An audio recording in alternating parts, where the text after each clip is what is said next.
জয়ন্তী স্বাস্থ্যকেন্দ্রের সম্মুখে solar pole লাইটে পাতলা তারে ঝুলছে আনুমানিক 14 কেজি ওজনেরও অধিক একটি ব্যাটারি। প্রশাসনের আমলারা দর্শকের ভূমিকায়। জয়ন্তী ফুটবল ময়দানের এক কোণে তুলসী মঞ্চের প্রায় ওপরে একটি সরু তারের মধ্যে ঝুলছে আনুমানিক 14 কেজি ওজনের ব্যাটারি। সকাল সন্ধে তুলসী মঞ্চতে প্রণাম করতে এবং ময়দানে সকাল বিকেল খেলাধুলো করতে ছোট থেকে বড় সকলেই এই ঝুলন্ত ব্যাটারির নিচে চলে আসে। জয়ন্তী এলাকায় অনবরত হাওয়া বইতে থাকে। হাওয়ায় যে কোনো মুহূর্তে তার ছিঁড়ে পড়ে যেতে পারে এই ব্যাটারি। সেই ব্যাটারি যদি কারো মাথায় পড়ে সেই ব্যক্তির মৃত্যু অবধারিত। বিষয়টি স্থানীয় জনগণের পক্ষ থেকে একাধিকবার মৌখিকভাবে অভিযোগ প্রশাসনের কর্তাদের জানানো হয়েছে বলে জানিয়েছে এলাকাবাসী। প্রশাসনের কর্তারা বিষয়টি কিন্তু নজরে আনছেন না। শুনবো কি অভিযোগ। হ্যাঁ দিদি, এখানে একটা সোলার লাইটের ব্যাটারি প্রায় 14-15 কিলোমিটার কেজি ওয়েট হবে মনে হচ্ছে যতটুকু। এটা ঝুলে আছে বিপজ্জনক অবস্থায়। এখানে একটা মাঠও রয়েছে, বাচ্চা কাচ্চা খেলাধুলা করে শুনলাম। এই বিষয়ে আপনার কিছু বক্তব্য ছিল? এটা অনেক দিন থেকেই ঝোলা। তারপরে জিপিতে ভিডিওতে আমার হাজবেন্ডে অনেকবার কমপ্লেনও করছে, ফটো তুলে পাঠানোর কথা বলছে, ফটোও তুলে পাঠিয়েছি, অনেকবার বলছি। ইলেকট্রিকের লোক যখন আসে তাদেরকেও বলছি যদি পাঠান তো নামিয়ে দেন, কিন্তু কেউ করলো না। এখানে আমাদের বাড়ি এখানেই, এখানে আমরা পূজা দিই, সন্ধ্যা দিই। আমার ছেলে আছে ছোট, আমার ছোট আশেপাশে ছোট বাচ্চা কাচ্চা কাছে সবাই খেলাধুলা করে, সবাই খেলাধুলা করে। ঘটনা হবে অনেকবার কমপ্লেন করা হয়েছে কিন্তু কেউ কোনো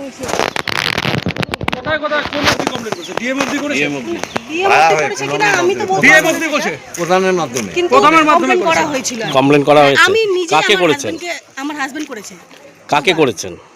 ভিডিওতে মনে হয় ব্লকে আর হচ্ছে ভিডিওকে দেখাইছি এর আগে যে ভিডিও এখন এই যে ব্যাটারিটা আছে সেই ব্যাটারিটার ওয়েট প্রায় 14-15 কেজি, কম না বেশি হবে। একটা সামান্য একটা তারের উপরে ঝুলছে। এই বর্ষাকাল এবং ঝড় বৃষ্টির দিন, সেই দিনে যদি পড়ে যায় নড়ে, প্রচুর নড়ে। তো এই যদি এইখান থেকে কোনো একটা জীবন ঘটে যায়, এখানে ছেলেপেলেরা ফুটবল খেলে তাই তো এই গ্রাউন্ডটায়, তো যদি কোনো মানুষের জীবন যায় এর জন্য আপনারা কাকে দায়ী করবেন? কাকে দায়ী করবে? প্রধান তো এখন তো প্রধান পদে নেই। প্রশান্ত বর্মনকে দেখিয়েছি আগের ভিডিও, ওনাকে দেখিয়েছি নিজেই। এখানকার নেই, আগে যখন এইটা হয়েছিল তখন প্রধান মনে হয় এখানকার ছিল। হ্যাঁ, প্রধান এখানকার ছিল। এই যে এখানে যে লাইটগুলো আছে প্রত্যেকটা লাইট জ্বলে কি? তখন প্রধান ছিল কিন্তু এখন প্রধান মনে হয় তিনটা জ্বলে। কিছু জ্বলে না। এই যে উন্নয়ন, এটা কি আপনি উন্নয়ন বলেন না অবনয়ন বলবেন? সেটা তো বলতে পারলাম না। শুধু দেখেন যদি উন্নয়ন একটা যদি শুধু লাগিয়ে দিলে হয় না, লাগানোর পরে সেটাকে মেইনটেনেন্স করতে হয়। মানে সংরক্ষণের ব্যবস্থা নেই বললেই চলে তাই তো?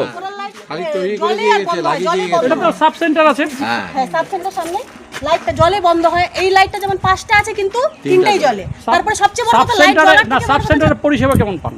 ম্যাক্সিমাম তো মেডিসিন নাই এখানে। হ্যাঁ, করোনার সময় তো দারুণ হেল্প পেয়েছি এই সাব সেন্টার থাকাতে, যে যথেষ্ট সহযোগিতা করেছে। করোনার সময় করেছে। এমনি ম্যাক্সিমাম ওষুধ নাই, যেরকম টিটেনাস তো নাই, টিটেনাস একটা কম। হ্যাঁ, শুধু টিটেনাস নাই, অথচ এখানে ডাক্তার আছে। ডাক্তার তাহলে এই যে প্রায় এখানে তো জনসংখ্যা প্রচুর রয়েছে, কি মনে করেন?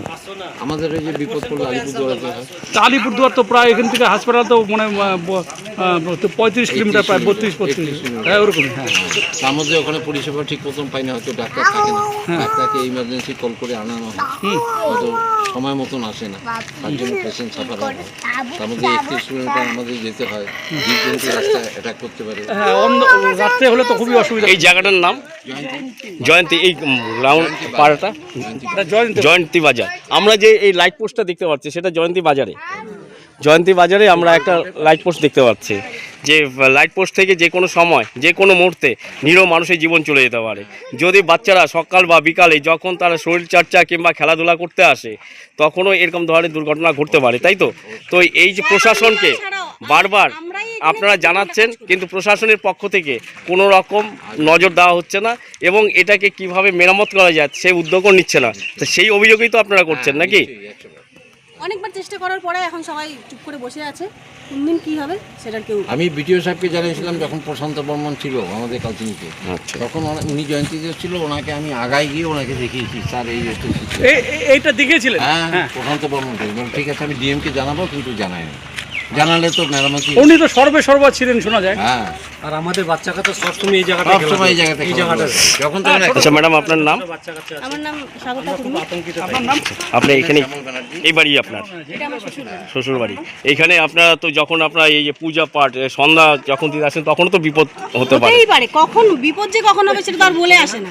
সেটা 5 বছর থেকে পড়েনি বলে কি যে এখনো পড়বে না সেটা তো নয়, যে কোনো মুহূর্তে যে পড়বে। কোনো মুহূর্তে পড়ে যেতেই পারে। আর দিনের পর দিন ওটা তো ক্ষয় হয়ে যাচ্ছে, জং ধরে যাচ্ছে, সেই জায়গাটা একটা লোহার তার দিয়ে ঝুলে আছে, সেটা যখন তখন যা কিছু হতে পারে। প্রশ্ন, কেন প্রশাসনের নজরে আসছে না এই দৃশ্য? নাকি এর পেছনে পুনর্বাসনের কোনো রহস্য লুকিয়ে আছে?